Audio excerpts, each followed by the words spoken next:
चलिए स्टार्ट करते हैं अपन। First of all I want to wish all of you a very happy birthday. Sir हमारा तो बर्थडे है ही नहीं, आप क्यों हमें बर्थडे विश कर रहे हो? मैं बताता हूँ क्या रीज़न है।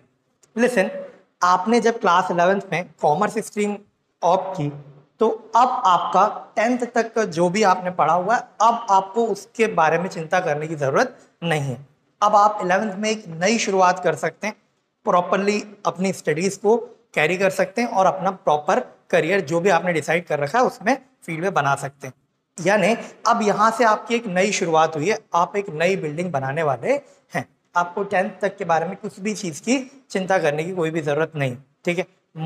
सबसे इंपॉर्टेंट मैथ्स, जिससे हम बहुत ज़्यादा डरते हैं, ठीक है। सो बढ़ते हैं। आप मेरे साथ क्या करने वाले हैं, आप मेरे साथ 11th क्लास की अकाउंटिंग करने वाले हैं, ठीक है। कॉमर्स स्ट्रीम में सबसे कोर सब्जेक्ट्स हैं तीन, क्या क्या? अकाउंट्स, बिजनेस स्टडीज और इकोनॉमिक्स। तो उसमें आप मेरे साथ अभी क्या करने वाले, आप मेरे साथ अकाउंटिंग स्टार्ट करने वाले हैं, ठीक है। मैं आगे बढ़ूं इससे पहले एक सवाल। क्या सर आप हमने पढ़ा ही नहीं, अभी आप सवाल पूछ रहे हो? रुको तो। लिसन, कोई बिल्डिंग स्ट्रक्चर खड़ा होता है तो उसमें सबसे इंपॉर्टेंट क्या होता है? सर ई ब्रिक्स, सीमेंट या वो गिट्टी, वो सब इंपॉर्टेंट होता है? Is it so? ना। इंपॉर्टेंट क्या होता है? इंपॉर्टेंट होती है उसका बेस, उसका फाउंडेशन जो जमीन के अंदर होता है। जितना स्ट्रॉन्ग बेस होगा हम उतने ही ज्यादा फ्लोर्स बना सकते हैं उस स्ट्रक्चर पर। अगर बेस वीक रह गया तो क्या होगा, हम बहुत ज्यादा उस पर लोड डाल सकते हैं क्या बिल्डिंग पर? Obviously the answer is no, ठीक है। यानी जो आप क्लास 11th में और 12th में पढ़ने वाले हैं वो एकदम बेस है, फाउंडेशन है आपकी पूरे करियर की बिल्डिंग का, ठीक है। तो आप जो यहां पर पढ़ने वाले हैं वो बिल्कुल कंसेप्चुअली और क्लियर आपको होना चाहिए हर रिस्पेक्ट में। अगर आप बिल्कुल कंसेप्चुअली पढ़ेंगे तो आपको करियर में कहीं कोई दिक्कत नहीं आने वाली है।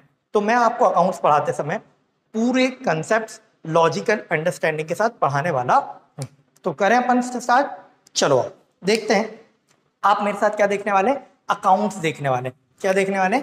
अकाउंट्स, ठीक है। सो लिसन, आप अकाउंटिंग देखने वाले हैं मेरे साथ। कोर सब्जेक्ट है कॉमर्स स्ट्रीम में। तो आपने अपने घर में मम्मी को अकाउंटिंग करते देखा है क्या? सर मम्मी अकाउंटिंग करती है तो फिर हम आपसे क्यों सीखें, मम्मी से ही सीख लेंगे। मम्मी अकाउंटिंग तो करती है। पता है आपने सबने देखा होगा मम्मी कॉपी के पीछे कभी कभी हर मंथ में आपने अक्सर देखा होगा कि मम्मी कुछ कुछ हिसाब लिखती थी कि ट्यूशन फीस इतनी पे करी, स्कूल फीस इतनी पे करी, इलेक्ट्रिसिटी बिल इतना, फिर रेंट दिया इतना। आपने लिखते हुए देखा है क्या? हाँ, वो एक अकाउंटिंग ही है, वो भी एक तरीके की अकाउंटिंग है। लेकिन हम उस तरीके से अकाउंटिंग नहीं करते। हमारे पास अकाउंटिंग, बिजनेस की अकाउंटिंग करने का तरीका अलग है। सर क्यों अलग तरीका क्यों है, उसी से क्यों नहीं कर लेते? मैं बताता हूँ। मम्मी के पास ना नंबर ऑफ ट्रांजेक्शन्स, मतलब जो चीजें मम्मी रिकॉर्ड करती है उनकी वॉल्यूम कम है, इसलिए मम्मी उस तरीके से अकाउंटिंग कर लेती है और वो चल जाता है। लेकिन हमारे पास बिजनेस में नंबर ऑफ ट्रांजेक्शन्स यानी वॉल्यूम जो होते हैं ट्रांजेक्शन्स के वो बहुत सारे होते हैं, तो हम उस तरीके से मम्मी वाले सिस्टम से अकाउंटिंग नहीं कर सकते। वैसे मैं आपको बता दूं, मम्मी वाला जो अकाउंटिंग का सिस्टम है ना बच्चों, उसको कहा जाता है सिंगल एंट्री सिस्टम। क्या कहा जाता है? Single entry system. वो भी एकदम हमारे सिलेबस के एंड में आएगा, सिंगल एंट्री सिस्टम से कुछ रिलेटेड टॉपिक है। लेकिन अभी हम क्या करने वाले हैं, हम सिंगल एंट्री सिस्टम से काम नहीं करेंगे, हम अकाउंटिंग करेंगे तो हम फॉलो करेंगे डबल एंट्री सिस्टम। यानी आप मेरे साथ अकाउंट्स में क्या पढ़ने वाले हैं? आप मेरे साथ पढ़ने वाले हैं डबल एंट्री सिस्टम। क्या पढ़ने वाले हैं? Double entry system. क्या है सर ये double entry system? Double entry system business की अकाउंटिंग करने का एक सिस्टम है। इसके बारे में मैं आपको सब कुछ बताने वाला हूं आज, ठीक है। तो आओ स्टार्ट करते। क्या बोलता है ये double entry system? Double entry system बोलता है each and every business transaction will have two equal and opposite effects। क्या बोला मैंने? डबल एंट्री सिस्टम बोलता है simply each and every business transaction will have to equal and opposite effect. तो इसमें सबसे पहले तो मुझे ये पता होना चाहिए कि ये बिजनेस ट्रांजेक्शन वर्ड का मतलब क्या है, यानी ट्रांजेक्शन क्या होता है। तो पहले अपन वो समझ लेते हैं कि what is transaction.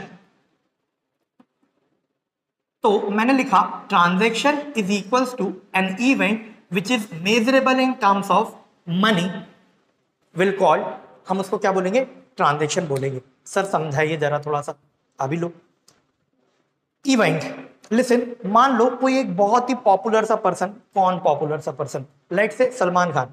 Salman Khan, मैं जहां पर हूं वहां पर उस लोकेलिटी में आए और उनको पता चला अरे अंकुर सर बैरागढ़ में पढ़ाते हैं और अंकुर सर से जाकर मिल के आता हूँ, ठीक है। तो वो अंकुर सर में वो यहाँ सलमान खान यहाँ तक आए, मेरे इंस्टीट्यूट आए, मुझसे मिले, आकर मस्त हाथ वाथ मिलाकर गए और फोटो खिंचवा कर गए। क्या मैं वायरल हो जाऊंगा? ऑब्वियसली लोग मेरे को ज्यादा जानने लगेंगे, व्हाट्सएप पे स्टेटस डालेंगे, फिर अपना ही अपना जलवा होगा, है ना। तो क्या मैं फेमस हो जाऊंगा अपनी लोकेलिटी में? हाँ। क्या मुझे, क्या फर्स्ट ऑफ ऑल मुझे बताओ, क्या सलमान खान का आना, मुझसे मिलना, फोटो खिंचवाना क्या एक इवेंट है? ऑब्वियसली बहुत बड़ा इवेंट है, ठीक है, एक इवेंट है। क्या वो मनी टर्म्स में मेजरेबल है क्या? मुझे बताओ।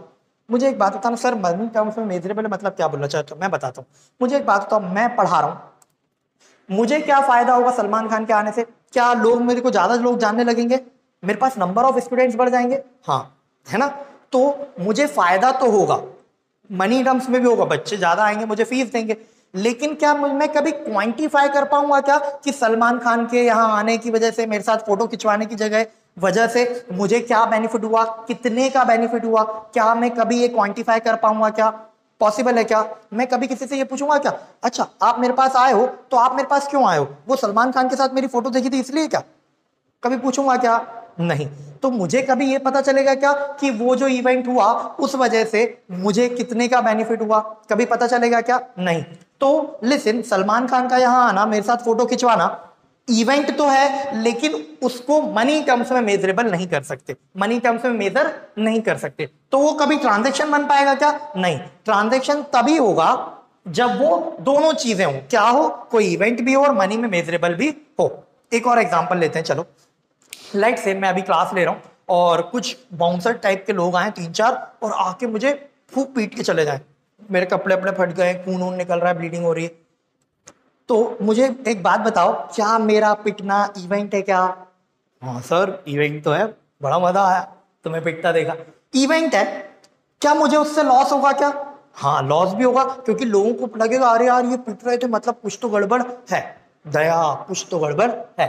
तो इवेंट है और उससे इफेक्ट भी पड़ेगा, मुझे लॉस होगा, जो नंबर ऑफ स्टूडेंट्स मेरे पास आ सकते थे, जो आए हैं हो सकता है वो भी चले जाए, और जो और आ सकते थे वो और औरों को बताएंगे तो और वो नए बच्चे भी नहीं आएंगे, मतलब मुझे लॉस हो रहा है। हाँ, लेकिन क्या मैं उस लॉस को कभी मेजर कर पाऊंगा क्या कि मुझे उस इवेंट की वजह से मैं क्लास में पिटा, उस इवेंट की वजह से मुझे कितने का लॉस हुआ?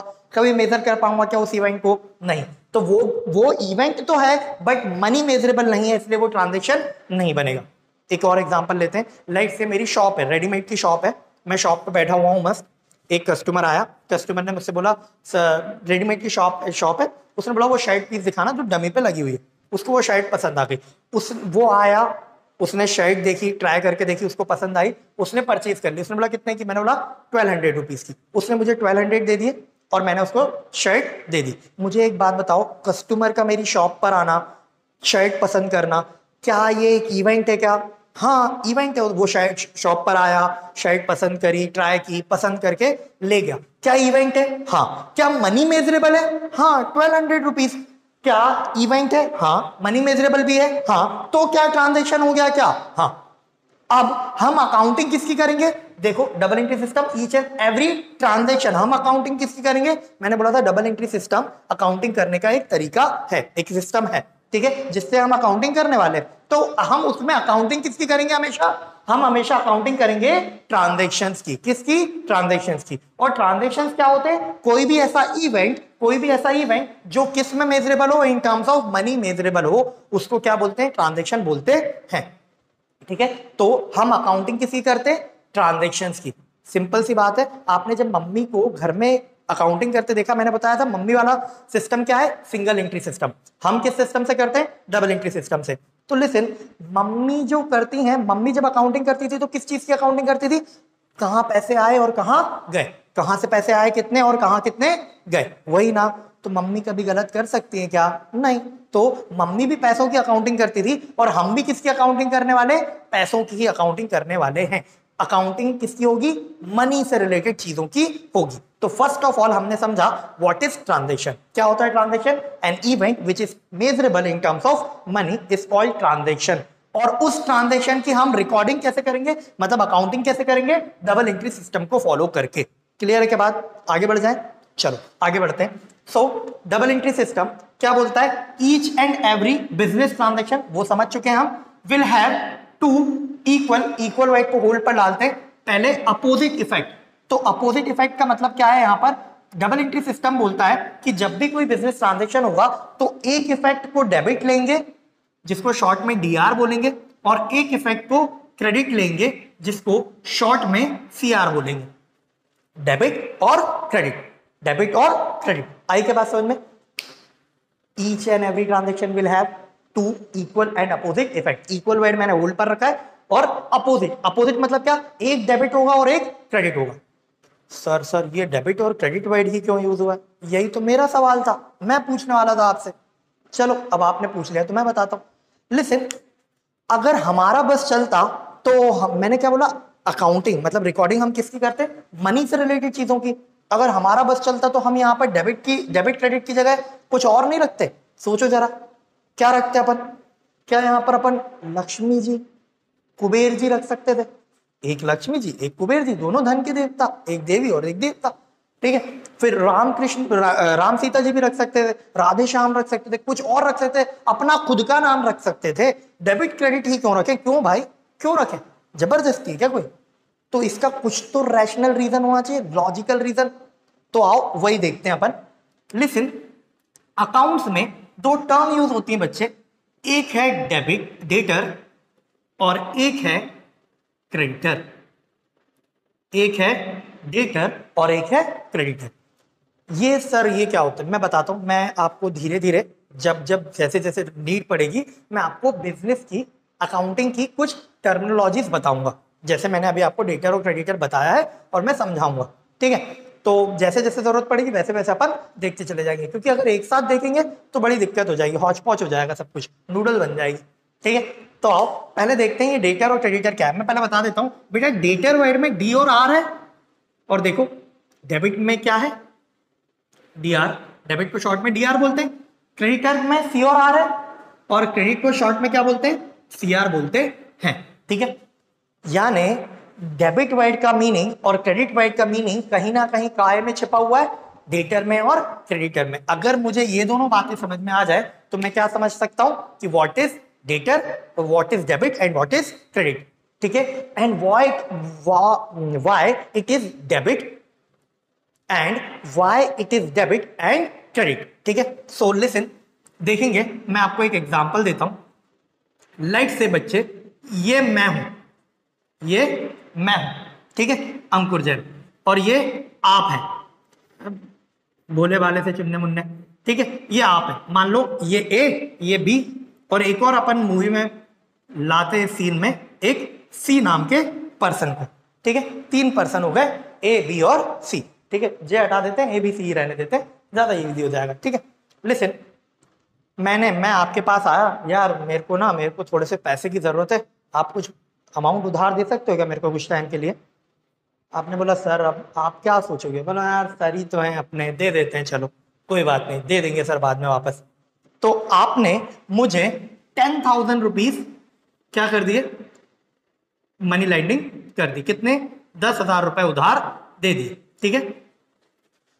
अब ना आपके पास भी ये अमाउंट खुद नहीं था, आपके पास भी ये अमाउंट खुद नहीं था, आपने अपने सी नाम के किसी फ्रेंड से वो अमाउंट बोरो किया। आपने क्या किया, आपने सी से पैसे लिए और मुझे दे दिए। फिर आपने क्या सोचा था कि जब आप सर आपको वापस देंगे, मैं आपको वापस दूंगा, तो आप वो पैसे किसको वापस कर दोगे, सी को वापस कर दोगे। यानी आपने किससे लिए वो पैसे, रुपीज 10,000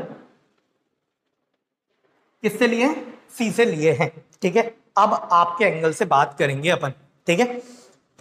लिसन, क्या क्या पहले तो मेरे को एक बात का जवाब दो, क्या आपने जो मुझे पैसे दिए वो आप मुझसे वापस लोगे क्या? लोगे क्या? छोड़ दो यार, नहीं छोड़ोगे, ऑब्वियसली नहीं छोड़ोगे, लोगे ना पैसे? हाँ, पैसे तो वापस लेंगे सर। तो मुझे एक बात बताओ, क्या मैं ऐसा मैं कुछ बोलूंगा, आप उसको वैलिडेट कीजिएगा कि मैं सही बोल रहा हूं या नहीं। क्या मैं ऐसा बोल सकता हूं क्या कि now you have right to receive 10,000 from A? B, ऐसा कि बी के पास ए से 10,000 रिसीव करने का राइट है, 10,000 रिसीव करने का राइट है, बी के पास ए से 10,000 रिसीव करने का राइट है। तो बिजनेस में पता है इसको क्या बोलते हैं? सही बोल रहा हूं क्या पहले तो? हाँ सर, बिल्कुल सही बोल रहा हूं। तो बिजनेस में इसको पता है क्या बोलते हैं? बी पता है क्या बोलेगा? बी बोलेगा आई हैव, बी बोलेगा I have right to receive ₹10,000 from A, हाँ है ना? बी क्या बोलेगा? I have right to receive ₹10,000 from A, A से मुझे 10,000 रिसीव करने का राइट है। तो पता है ए को क्या बोला जाएगा? ए को बिजनेस में कहा जाता है A will be the debtor for B. B के लिए एक ऐसा पर्सन जिससे हमें अमाउंट रिसीव करना है, उसको बी पता है क्या बोलेगा अपने पास कि ए मेरा कौन है? ए मेरा डेटर है, ए मेरा डेटर है। देखो यहां पे लिखा है राइट टू रिसीव, क्या लिखा है? Right to receive. तो मैं ऐसा बोल सकता हूं क्या? डेटर का मतलब ऐसा पर्सन होता है, एक ऐसा पर्सन जिससे हमें राइट टू रिसीव हो, बोल सकते हैं क्या? देखो बी का डेटर कौन है? ए, और बी के पास ए से अमाउंट रिसीव करने का क्या है? राइट। तो हम एक ऐसा पर्सन जिससे हमें अमाउंट रिसीव करने का राइट हो उसको क्या बोलते हैं? डेटर बोलते हैं, ठीक है। क्लियर है क्या? तो मैंने डेटर का मतलब क्या बताया? डेबिट, राइट टू रिसीव, एक ऐसा पर्सन जिससे हमें अमाउंट रिसीव करना है उसको हम बिजनेस में डेटर बोल सकते हैं। चलो आगे बढ़ते हैं। लिसन, मैंने आपको क्या बताया था कि आपके पास खुद के पास पैसे नहीं थे, बी के पास पैसे नहीं थे, बी ने सी से पैसे लिए, बी ने सी से पैसे लिए। तो क्या अब बी को सी को पैसे पे करने की लायबिलिटी है क्या? क्या बी बाउंड है क्या सी को 10,000 वापस करने के लिए? ऑब्वियसली, जब आप मैं आपको देने के लिए बाउंड हूं तो आप किसको देने के लिए बाउंड हो? सी को, क्योंकि आपने सी से लिए, हाँ या ना? हाँ। तो ऐसा पर्सन जिसको हमें अमाउंट पे करना हो, ऐसा पर्सन जिसको हमें अमाउंट पे करने की लायबिलिटी हो, उसको हम कहते हैं क्रेडिटर। तो बी के लिए सी कौन हो जाएगा? सी कौन हो जाएगा? क्रेडिटर, ठीक है। यानी मैं क्या बोल सकता हूं? ऐसा पर्सन जिसको पे करने की हमारी लायबिलिटी हो। हम ऐसे किसी पर्सन को पे करने के लिए अगर बाउंड है तो हमें क्या करना? हम उसको क्या बोलेंगे? क्रेडिटर बोलेंगे। मतलब क्रेडिटर को ऐसा बोल सकता हूं क्या? A person to whom we have liability to pay certain money, हाँ है ना? हमें पे करने की कुछ लायबिलिटी है, कुछ रिस्पॉन्सिबिलिटी है। तो डेटर एक ऐसा पर्सन जिससे हमें राइट टू रिसीव है, और क्रेडिटर एक ऐसा पर्सन जिससे हमें लायबिलिटी टू पे है। क्लियर है क्या बात? चलो तो लिसन, अब मैं आपको एक बात बोलूंगा जिसको मैं आगे आपको वैलिडेट करा के दूंगा। क्या कि डेबिट मींस क्या? डेबिट वर्ड कहां से आया? डेटर से। और डेटर क्या होता है? एक ऐसा पर्सन जिससे हमें अमाउंट रिसीव करने का राइट हो। तो मैं बोल रहा हूं डेबिट मींस राइट होता है, ठीक है। डेबिट वर्ड कहां से आया? डेटर से। डेटर का क्या मतलब होता है? डेटर एक ऐसा पर्सन जिससे हमें अमाउंट रिसीव करने का राइट है। तो मैंने डेबिट मींस ही क्या बोल दिया? राइट, ठीक है। तो डेबिट मींस राइट। और क्रेडिट वर्ड कहां से आया? क्रेडिटर से। और क्रेडिटर को पे करने की हमारी क्या है? लायबिलिटी। तो मैं क्या बोल रहा हूं? मैं बोल रहा हूं credit means liability, credit means liability. बढ़ें क्या आगे?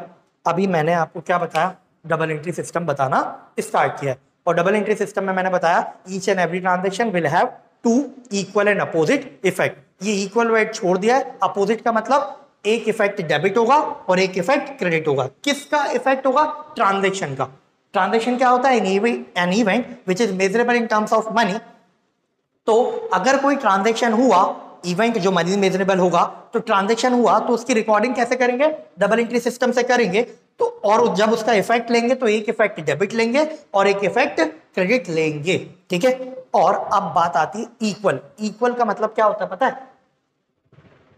यहां पर इस डेफिनेशन में 3 मेन पॉइंट्स हैं।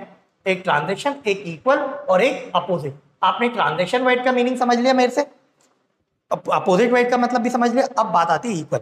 इक्वल सिंपली क्या, अगर डेबिट 10,000 से हो रहा है तो क्रेडिट भी 10,000 से होगा, बस इतना सा मतलब है इक्वल। ठीक है, मतलब equal in terms of money, equal in terms of value. आई क्या बात समझ में? तो अगर कोई भी ट्रांजेक्शन होगा तो उसका एक इफेक्ट डेबिट में लेंगे और एक इफेक्ट क्रेडिट में लेंगे, और वो दोनों इफेक्ट एक दूसरे से क्या होंगे, इक्वल होंगे इन terms of money, in terms of their value. Clear है के बात? यहां तक बात समझ में आई क्या? आगे बढ़े क्या? अभी धीरे धीरे धीरे धीरे सारी बातें समझ में आने लगेंगी। चलो एक एग्जांपल लेते हैं, आप मेरी थोड़ी सी हेल्प करेंगे। एक क्या हेल्प सर? बताता हूं। मैंने ना आपको बताया कि बच्चों मैं ना बड़ा परेशान हूं। सर क्या हो गया तुम्हें, क्यों परेशान हो तुम? एक्चुअली में मेरी परेशानी की वजह यह है कि मैं ना तीन तीन काम कर रहा हूं। क्या कर रहा हूं मैं बताता हूं। लास्ट ईयर में ना, लास्ट ईयर मैंने तीन तीन काम किए। क्या किया? एक मेरी शॉप 1 थी, शॉप 1 में मुझे 5 लाख का प्रॉफिट आया है।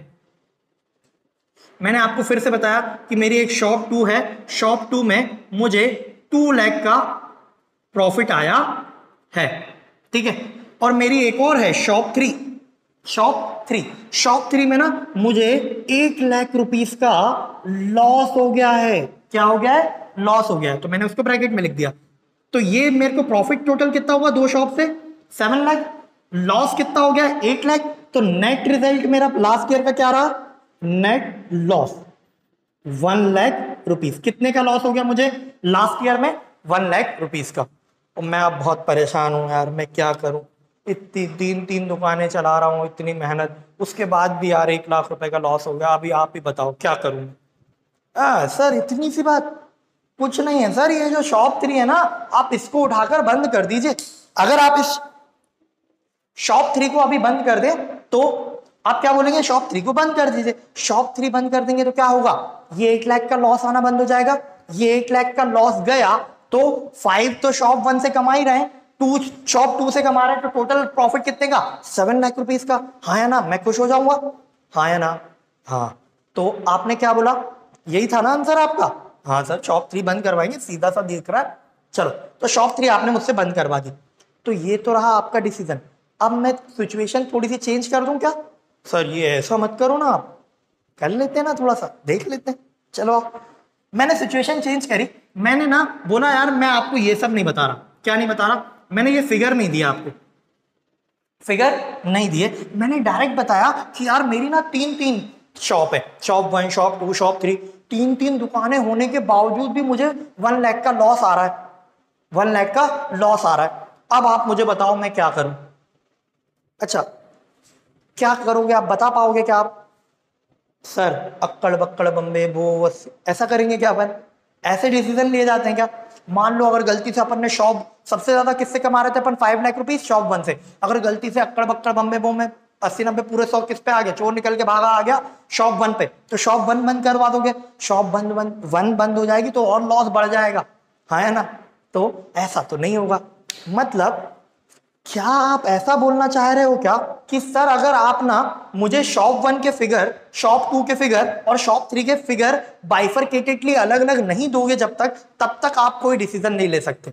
क्या यही है क्या आपका आंसर? हाँ सर, यही हम भी यही सोच रहे थे, ऐसे ही बोलना चाह रहे थे।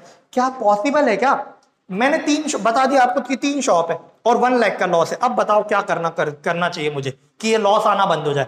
कभी आंसर कर पाएंगे क्या हम इस चीज का? Obviously not. अगर मुझे डिसीजन लेना है कि मुझे क्या करना चाहिए और क्या नहीं करना चाहिए, तो मुझे क्या पता होना चाहिए कि शॉप 1 पर मेरा क्या रिजल्ट रहा, यानी क्या प्रॉफिट या लॉस हुआ, शॉप 2 पर क्या रहा, शॉप 3 पर क्या रहा। यानी मुझे क्या चाहिए? शॉप 1, शॉप 2, शॉप 3 के सबके अलग अलग फिगर्स चाहिए पड़ेंगे क्या? तभी हम इफेक्टिव डिसीजन ले पाएंगे क्या बिजनेस में? ऑब्वियसली हाँ। चलो मुझे एक बात बताओ, क्या प्रॉफिट निकालने के लिए कैसे प्रॉफिट निकालते होंगे? प्रॉफिट कैसे निकालते होंगे? बेसिक अंडरस्टैंडिंग पूछूं तो प्रॉफिट इनकम, लेट से मेरी इनकम है 100 रुपीज और उस इनकम को अर्न करने के लिए मेरी कॉस्ट या एक्सपेंस इनकर हुए हैं, एक्सपेंसेस इनकर हुए हैं 80 रुपीज। तो बेटा प्रॉफिट कितना आ गया? प्रॉफिट आया 20। हाँ है ना? मतलब क्या, आपकी इनकम आपने जो अर्न की है, उस इनकम को अर्न करने के लिए आपने एक्सपेंस कितने किए? मैंने बोला 80, तो प्रॉफिट कितना हुआ? 20। तो प्रॉफिट कैसे निकालते हो? Income minus expense is equal to profit. Simply पूछ रहा हूं, वैसे तो आप बहुत सारी चीजें होती हैं, लेकिन बेसिक अंडरस्टैंडिंग यही है कि इनकम में से एक्सपेंस माइनस कर देते तो क्या आ जाता है? प्रॉफिट आ जाता है। ठीक है, तो this is what our profit. Profit कैसे निकला? Income minus expense is equal to profit. तो अगर मुझे शॉप 1 के रिजल्ट चाहिए, रिजल्ट से मेरा मतलब है प्रॉफिट या लॉस, शॉप 1 के प्रॉफिट या लॉस चाहिए, तो मुझे क्या चाहिए? शॉप 1 की इनकम्स, शॉप 1 के एक्सपेंसेस, तो प्रॉफिट निकाल लूंगा। ऐसे ही शॉप 2 की इनकम्स और शॉप 2 के एक्सपेंसेस होंगे, तो शॉप 2 का प्रॉफिट आ जाएगा, यानी उसका रिजल्ट आ जाएगा, और ऐसे ही शॉप 3 का आ जाएगा। हाँ है ना? हाँ बोलते हो ना? हाँ।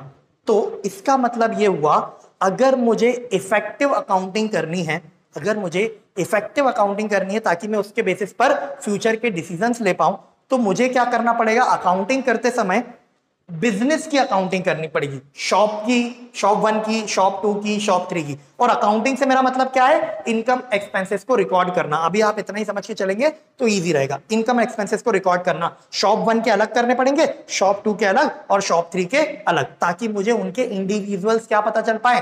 प्रॉफिट या लॉस। उससे मुझे क्या फायदा होगा? मैं इफेक्टिवली डिसीजन ले पाऊंगा। ठीक है, इसी बात को ना आपने कितनी इजीली बता दिया, यही बात, इसी बात को अकाउंटिंग में कंसेप्ट के थ्रू समझाया है। क्या कंसेप्ट है मैं बताता हूं। ये कौन है? ये है बिजनेस मैन। और ये कौन है? इसको हम बोलेंगे ये है हमारा बिजनेस। ठीक है, अकाउंटिंग में इस बात को एक कंसेप्ट के थ्रू समझाया है जिसका नाम है बिजनेस एंटिटी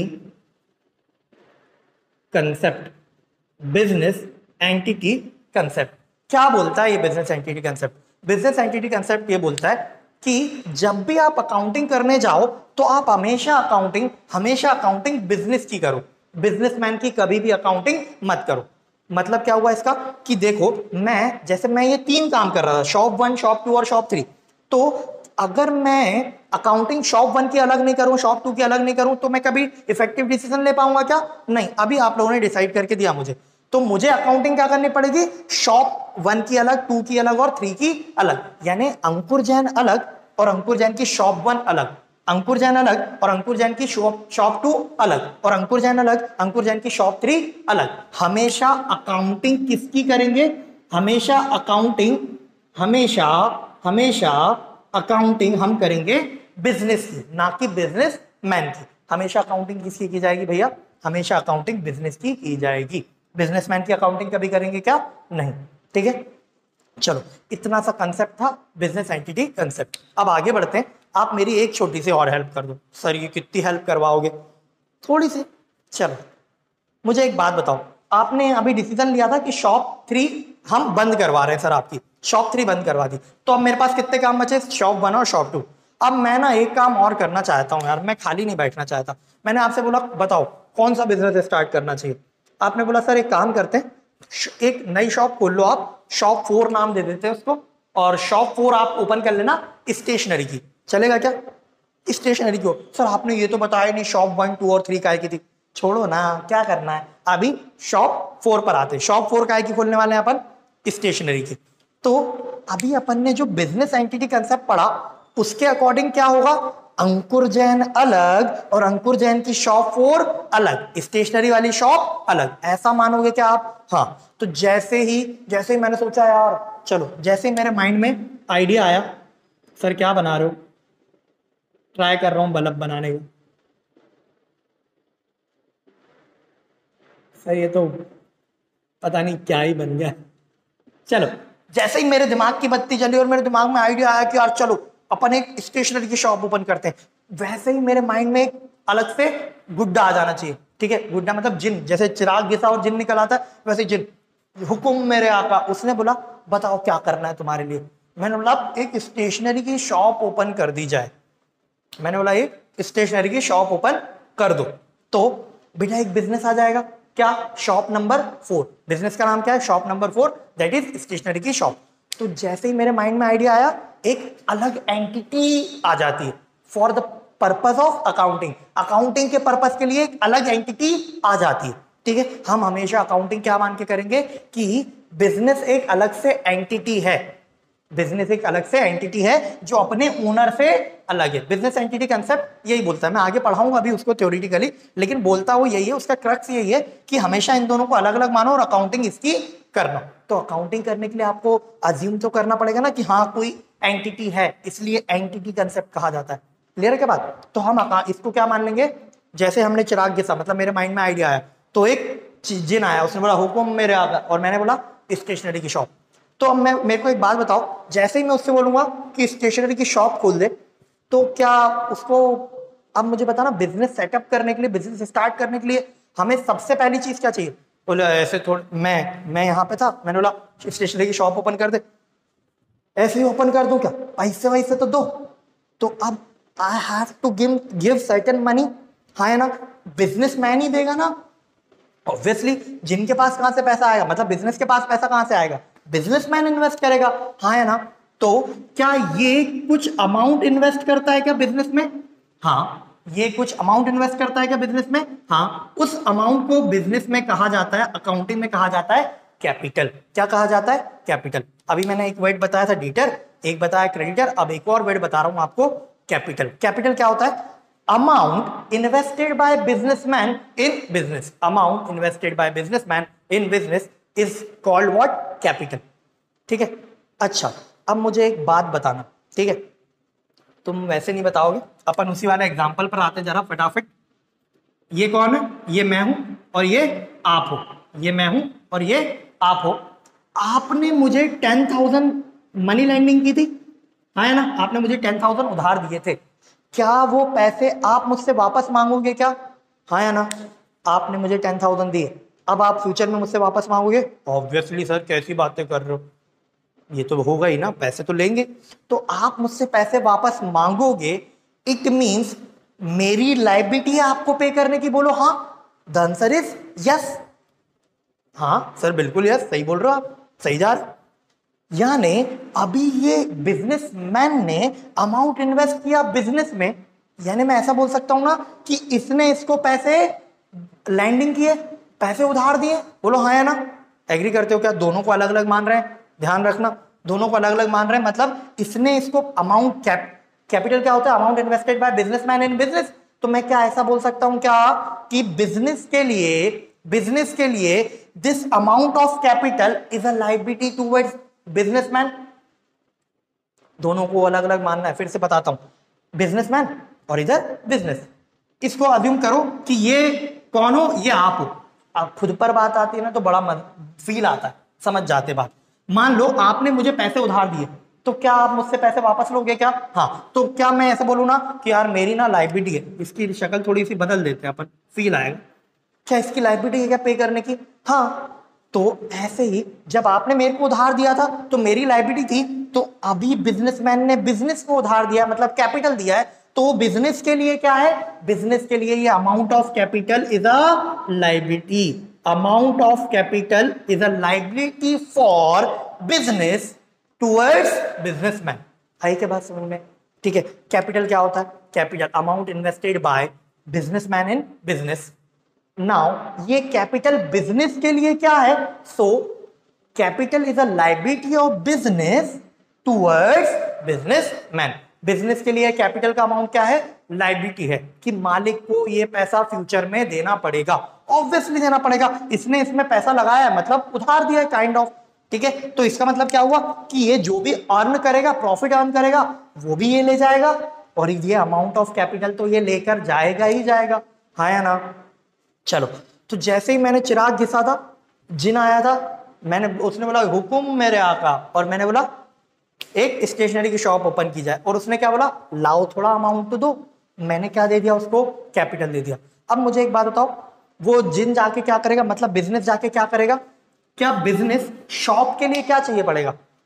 कुछ फर्नीचर वगैरह चाहिए पड़ेगा, कुछ इलेक्ट्रिक अप्लायंस चाहिए पड़ेंगे, कुछ स्टॉक चाहिए पड़ेगा। स्टॉक मतलब वो स्टेशनरी वगैरह, कॉपी पेन पेंसिल वगैरह, है ना? मतलब मैं ऐसा बोल सकता हूं क्या कि बिजनेस उस अमाउंट से, इस अमाउंट से कुछ एसेट्स अक्वायर करना शुरू करेगा। क्या अक्वायर करना शुरू करेगा? एसेट्स। क्या? एसिड्स। सर एसिड्स क्या होती है? एसिड्स क्या होती है? एसिड्स मैं आपको बताता हूँ। वैसे तो आप एसिड समझते ही होंगे, आप तो बहुत होनहार, बुद्धिमान, शक्तिमान है। फिर भी मैं थोड़ा सा और डिटेल में टेक्निकली बताता हूँ व्हाट इज एसिड। कैपिटल समझा, एसिड को और समझ लेते हैं। बेटा कोई भी ऐसी चीज जो 5 कंडीशन फुलफिल करे उसको एसिड बोला जाता है। अच्छा 5 कंडीशन, हाँ सर क्या क्या 5 कंडीशन? 5 कंडीशन अपन ना एक एग्जांपल भी साइमल्टेनियसली लेकर चलते तो ज्यादा बेहतर रहेगा। लेट से आई हैव अ कैमरा जिस पर हम ये वीडियो रिकॉर्ड कर रहे हैं। तो अब मैं ना कैमरे पर लेकर चलता हूं। क्या फर्स्ट पॉइंट मैंने बोला 5 कंडीशन पूरी करेगा तो acid. First point, acid must be a resource. Acid must be a resource. Acid क्या होना चाहिए? कोई रिसोर्स होना चाहिए। रिसोर्स यानी संसाधन, कोई भी ऐसी चीज जिसका कुछ पर्पज हो, कुछ यूजफुलनेस हो, उसको क्या बोलेंगे? रिसोर्स है। तो क्या मेरा कैमरा जिस पर हम ये वीडियो रिकॉर्ड कर रहे हैं, क्या वो रिसोर्स है? क्या? हाँ रिसोर्स है सर, वीडियो रिकॉर्ड करने के काम आ रहा है। तो first thing is resource. Second point, help for use in business. Help for use in business, मेरा काम क्या है? पढ़ाना। तो क्या मैंने अपने बिजनेस में ये कैमरा यूज के लिए रख रखा है? क्या बेटा 2 पर्पज हो सकते हैं कैमरा लेने के। एक तो हेल्प फॉर रीसेल, दोबारा किसी को बेचने के लिए। दुकानदार क्यों लेकर आता है चीजें? दोबारा बेचने के लिए। लेकिन मैं क्यों लेकर आया हूं? मैं इसको यूज करने के लिए लाया हूं। बेटा मैंने मान लो कैनन से कैनन के शोरूम से ये लिया, तो कैनन के शोरूम पर ये कैमरा किस चीज के लिए रखा था? कैनन के शोरूम पर ये कैमरा रीसेल के लिए रखा था, हेल्प फॉर रीसेल। लेकिन मेरे पास held for use in business, मेरे पास held for use in business है। तो सेकंड कंडीशन भी पूरी हो रही है। फर्स्ट क्या थी? कि asset must be a resource. Second, help for use in business, तो मेरा ये camera help for use in business है। थर्ड बात, फिर help to generate cash in business. Help to generate cash in business, क्या ये कैमरा मुझे money generate करने में, बिजनेस में हेल्प करता है? क्या? हाँ हेल्प करता है। मैं रिकवरी वीडियोस स्टूडेंट्स को प्रोवाइड कर देता हूँ, कुछ कंसेप्ट वीडियोस प्रोवाइड कर देता हूँ, ठीक है, कुछ रिविजनरी वीडियोस प्रोवाइड कर देता हूँ। तो क्या ये मेरे को बिजनेस में हेल्प कर रहा है? क्या? टू अर्न मनी, हाँ हेल्प कर रहा है। फर्स्ट चीज क्या थी? कि ये हेल्प फॉर वो रिसोर्स होना चाहिए। सेकेंड, हेल्प फॉर यूज होना चाहिए। Third, help to generate cash in business. और फोर्थ पॉइंट है कंट्रोल। मेरे कंट्रोल में है क्या ये कैमरा? ऑब्वियसली मेरे कंट्रोल में, मैं चाहे जो करूं, मेरी मर्जी, हाँ है ना, मैं कुछ भी कर सकता हूँ। क्या? फोटोशूट पे जा रहा हूँ, फोटोशूट पे ले जाऊं, कहीं फैमिली आउटिंग पे जा रहा हूँ, फैमिली आउटिंग पे ले जाऊं, क्लास में वीडियो रिकॉर्डिंग कर रहा हूँ, मैं किसी को कैमरा उस पे दे दूं, रेंट पे दे दूं, कर सकता हूँ। क्या? मेरी मर्जी, हाँ है ना। हाँ तो एसेट फर्स्ट पॉइंट है रिसोर्स होना चाहिए। सेकंड मेरे क्या होना चाहिए? हेल्प फॉर यूज होना चाहिए। थर्ड क्या था? उसके वो मेरे को बिजनेस में help to generate cash in business, पैसे बिजनेस में पैसे कमाने में हेल्प करे। फोर्थ पॉइंट क्या है? फोर्थ पॉइंट है कि वो मेरे कंट्रोल में होना चाहिए। और लास्ट पॉइंट है इकोनॉमिक लाइफ या फिर useful life is more than 1 accounting year. Economic या useful life is more than 1 accounting year. अगर ये 5 कैरेक्टरिस्टिक किसी चीज में है तो उसको मैं क्या बोलूंगा? एसेट बोलूंगा। ठीक है, अब मैं लेकर देखते हैं। आपको घबराने की जरूरत नहीं, ये सारी चीजें आपको हम क्लास में इतनी बार रिपीट करेंगे कि आपको सारी चीजें बाय डिफॉल्ट याद हो जाएंगी। ठीक है, लिखने की जरूरत भी नहीं है। सो फर्स्ट पॉइंट क्या बताया था मैंने? Resource. Second, help for use. Third, help to generate cash in business. Fourth क्या? कि मुझे मेरे कंट्रोल में हो। और लास्ट, हेल्प इकोनॉमिक लाइफ 1 साल से ज्यादा हो। क्या कैमरा 1 साल से ज्यादा चलेगा? क्या? ऑब्वियसली 1 साल से ज्यादा चलेगा। तो अगर ये 5 कंडीशन फुलफिल हो रही हैं तो मैं उसको क्या बोलूंगा? एसेट बोलूंगा। ठीक है, तो बेटा बिजनेसमैन ने जो पैसा दिया उसको कैपिटल बोला।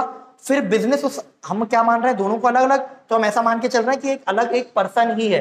तो वो पर्सन उस पैसे से क्या करना शुरू करेगा? एसेट्स अक्वायर करना शुरू करेगा। एसेट्स अक्वायर शुरू करना करेगा। ठीक है, लाइक फर्नीचर, 5 कंडीशन फुलफिल होंगी। Like plant and machinery, like building, ठीक है, ETC। और भी हो सकती है, कई तरह की एसेट्स हो सकती है। चलो आगे के बाद समझ में एसेट्स। अब ना इसके पास पैसे भी आ गए, एसेट्स भी आ गए, सब कुछ हो चुका है। क्या? ओके ओके, हाँ सब कुछ रेडी है। हाँ सब कुछ रेडी है। तो अब क्या ये शॉप में रिबन कट जाएगा? क्या किसी नेता को बुला के रिबन कटवा लिया और शॉप का इनॉग्रेशन हो जाएगा? हाँ।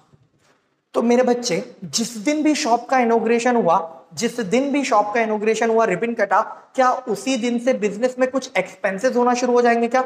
लाइक रेंट, इलेक्ट्रिसिटी का बिल, स्टाफ की सैलरी, रिफ्रेशमेंट के एक्सपेंसेस, अदर एक्सपेंसेस, कई तरह के स्टेशनरी के एक्सपेंस या अकाउंटेंट की सैलरी और भी एडमिनिस्ट्रेटिव खर्चे होना शुरू हो जाएंगे क्या शॉप में? जिस दिन शॉप का रिबन कटा उसी दिन से एक्सपेंसेस इनकर होना स्टार्ट हो जाएंगे, हाँ है ना? और लास्टली बेटा शॉप ओपन क्यों की थी? To earn something out of it, कुछ बिजनेस उससे कमाने के लिए, हाँ है ना? तो बिजनेस में क्या होना शुरू हो जाएगी? आपको इनकम होना शुरू हो जाएगी क्या? हाँ, क्या होना शुरू हो जाएगी? इनकम होना शुरू हो जाएगी। सर ये आपने किया क्या? मैं बताता हूं बेटा। मैंने आपको ये बताया इस पूरे डायग्राम से कि एक बिजनेस में 4 एलिमेंट होते हैं। कितने एलिमेंट होते हैं? 4 एलिमेंट होते हैं। एसेट्स, लाइबिलिटीज, इनकम्स और एक्सपेंसेस। क्या क्या एलिमेंट्स बताए मैंने आपको? मैंने 4 एलिमेंट बताए, एसेट्स, लाइबिलिटीज,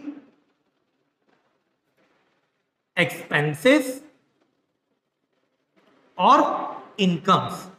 मैंने आपको बिजनेस में ये 4 एलिमेंट्स एक्सप्लेन किए हैं इस डायग्राम्स के थ्रू। और मैं अब आपसे बोलता हूं कि मेरे बच्चे बिजनेस में इन 4 चीजों के अलावा कुछ भी नहीं हो सकता। बिजनेस में इन 4 चीजों के अलावा कुछ भी नहीं हो सकता। क्या क्या होगा? एसेट्स होंगी, लाइबिलिटीज होंगी, एक्सपेंसेस होंगे और इनकम्स होंगी। ठीक है सर लॉसेस भी तो हो सकते हैं, तो लॉसेस, इनकम और लॉसेस, सॉरी एक्सपेंस और लॉसेस एक साथ जाएंगे। सर गेन भी तो हो सकता है, प्रॉफिट भी तो हो सकता है, तो इनकम के साथ गेन और प्रॉफिट भी आप साथ में रख सकते हैं। क्लियर है क्या बात? तो मैंने क्या बताया, एक बिजनेस में कितनी चीजें होंगी? 4। सर आपने इतना बताया क्यों? लिसन, जब भी हम बिजनेस में अकाउंटिंग करेंगे, जब भी, लिसन क्या लिखा हुआ? Each and every business transaction. Accounting किसकी करने वाले हो भैया? डबल एंट्री सिस्टम से, बिजनेस की ना। हाँ, तो बिजनेस में जब भी अकाउंटिंग होगी ना, तो वो होगी डबल एंट्री सिस्टम से, होगी डबल एंट्री सिस्टम से। लेकिन उस अकाउंटिंग में जो भी ट्रांजेक्शन हो रहा होगा, आप जिस भी ट्रांजेक्शन की अकाउंटिंग करेंगे, वो या तो एसेट से रिलेटेड होगा, या तो लाइबिलिटी से रिलेटेड होगा, या तो एक्सपेंस से रिलेटेड होगा, और या तो इनकम से रिलेटेड होगा। ठीक है, तो इन चारों एलिमेंट के इर्द गिर्द पूरी अकाउंटिंग घूमने वाली है। ठीक है, एसेट्स, लाइबिलिटीज, एक्सपेंसेस और इनकम्स। ठीक है, बढ़े क्या आगे? कुछ एग्जांपल्स के थ्रू मैं आपको बताता हूं एसेट्स, लाइबिलिटीज, एक्सपेंसेस और इनकम्स के ट्रांजैक्शंस कैसे आएंगे और आपको उससे कैसे डील करना है। ठीक है, और फिर मैं वहां पर आपको यह भी बताऊंगा कि डेबिट मींस राइट और क्रेडिट मींस लाइबिलिटी। हमने ये मीनिंग समझा है तो उसको प्रूव भी तो करना है। चलो आओ देखते हैं।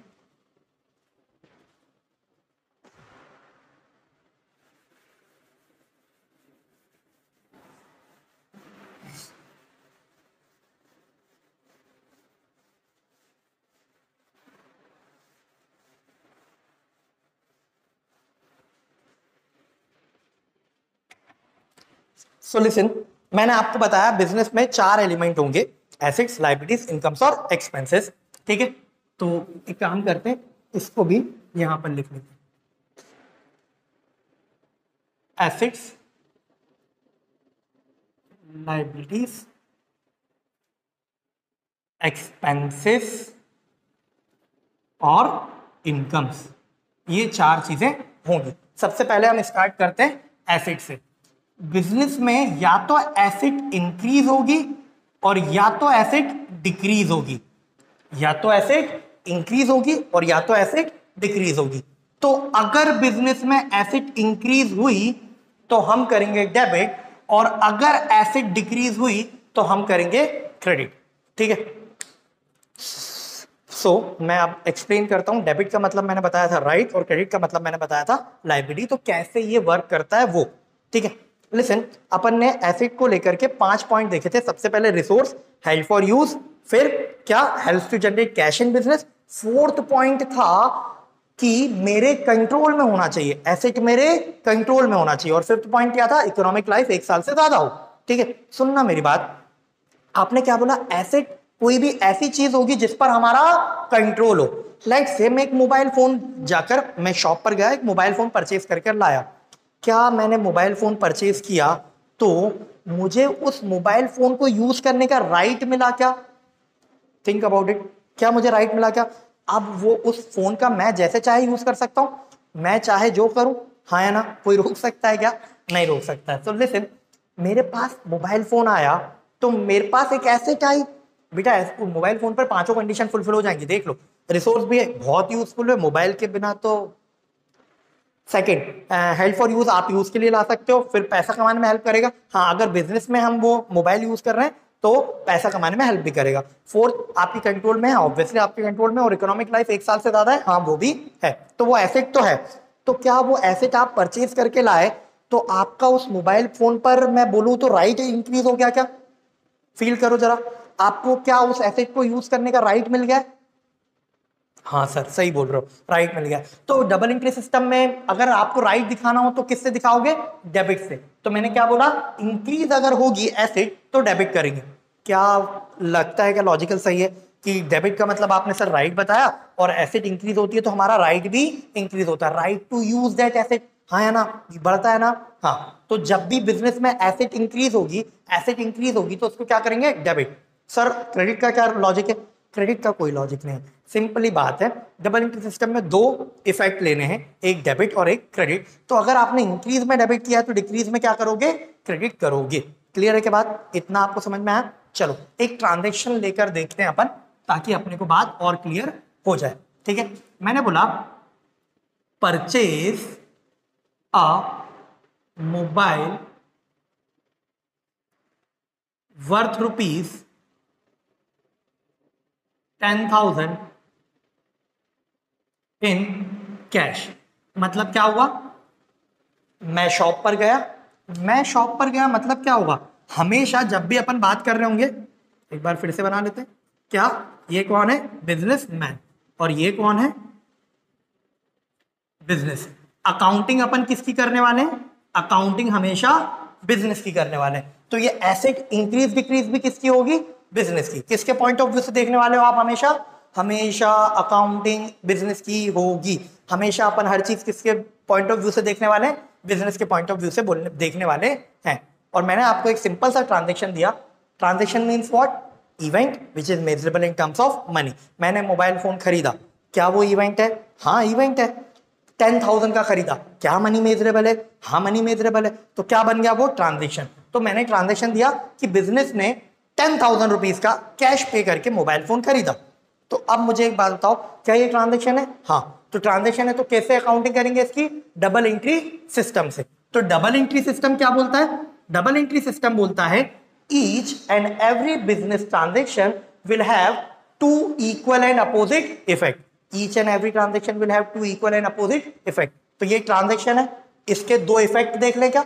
हाँ, जरा पढ़ेंगे तो एक इफेक्ट किस पर आ रहा है? एक इफेक्ट आ रहा है मोबाइल फोन पर, एक इफेक्ट किस पर आ रहा है? कैश पर। हमारे पास क्या आ रहा है? मोबाइल आ रहा है, और हमारे पास से क्या जा रहा है? कैश जा रहा है। ठीक है, मोबाइल क्या है? मुझे एक बात बताओ, मैंने बोला बिजनेस में कोई भी ट्रांजेक्शन होगा ना, वो इन चारों में कहीं ना कहीं आ रहा होगा। क्या मोबाइल लायबिलिटी हो सकता है क्या? नहीं। इनकम है क्या? नहीं। एक्सपेंस है क्या? नहीं। वो तो क्या है? एसेट है। मोबाइल क्या है? एसेट है। तो मैं मोबाइल को किस कैटेगरी में डालूंगा? एसेट वाली कैटेगरी में डालूंगा। और मुझे एक बात बताओ, मैं गया शॉप पर, मोबाइल फोन खरीदा, तो मोबाइल मेरे पास इंक्रीज हुआ, तो मोबाइल वाली जो एसेट है वो क्या हो रही है? इंक्रीज हो रही है। और एसेट इंक्रीज होती है तो क्या करते हैं बच्चे? एसेट इंक्रीज होती है तो डेबिट करते हैं। क्लियर है के बाद? चलो आगे बढ़ते। ऐसे ही अपन कैश को देखते हैं। कैश क्या लायबिलिटी है क्या? नहीं। इनकम है क्या? नहीं। एक्सपेंस है क्या? नहीं। कैश तो एसेट है ना, कैश तो सबसे बड़ी एसेट है, सबसे बड़ा रुपया। चलो, तो कैश क्या है मेरे बच्चे? कैश एसेट है। ये एसेट क्या हो रही है? सर ये एसेट इंक्रीज हो रही है। एसेट इंक्रीज होती है तो क्या करते हैं? एसेट इंक्रीज होती है तो क्रेडिट करते हैं। चलो, तो अगर इसकी अकाउंटिंग करनी हो डबल एंट्री सिस्टम से तो कैसे करेंगे? देखो, मोबाइल अकाउंट डेबिट। आपने मोबाइल फोन खरीदा तो मोबाइल को डेबिट किया, तो मैंने बोला mobile account debit 10,000 to cash account. कितना? 10,000 रुपीज। लिसन, ऊपर हमने क्या डिसाइड किया था कि मोबाइल फोन को डेबिट करेंगे और कैश को क्रेडिट करेंगे। टू का मतलब होता है क्रेडिट। क्या मतलब होता है? क्रेडिट। अकाउंटिंग में 2 टर्म यूज होते हैं, एक टू यूज होता है क्रेडिट के लिए, और बाय यूज होता है डेबिट के लिए। ठीक है, तो डेबिट की जगह मैंने डेबिट ही लिखा, मोबाइल को डेबिट ही किया, लेकिन जब कैश लिख रहा था तो क्रेडिट लिखने की जगह क्या लिखा, टू लिखा। सर ऐसा क्यों किया? कस्टम्स, रिवाज, रीति रिवाज। ठीक है, हाँ, छींक आ जाने पर घर से मत जाओ, या बिल्ली के रास्ता काट जाने पर मत जाओ, रुक जाओ, ये इसका कुछ लॉजिक है क्या? अभी तक मेरे को तो नहीं पता है, आपको पता हो तो बताना। तो जहाँ क्या है, कस्टम्स है, बोला जाता है, इसलिए हम फॉलो करते हैं। तो ये अकाउंटिंग में जब डेबिट लिखते हैं तो डेबिट ही लिखते हैं, लेकिन जब क्रेडिट वाला टर्म लिख रहे होते हैं तो वहां पर टू लिखा जाता है, क्रेडिट नहीं लिखा जाता। ठीक है, और ये जो स्पेस, सर स्पेस में छोड़िए, अगेन कस्टम्स। ठीक है, आप रीति रिवाज। बढ़ जाए क्या आगे? मैंने आपको एसेट के बारे में बताया और एसेट की अकाउंटिंग कैसे करनी है ये बताया। क्लियर है क्या इतना?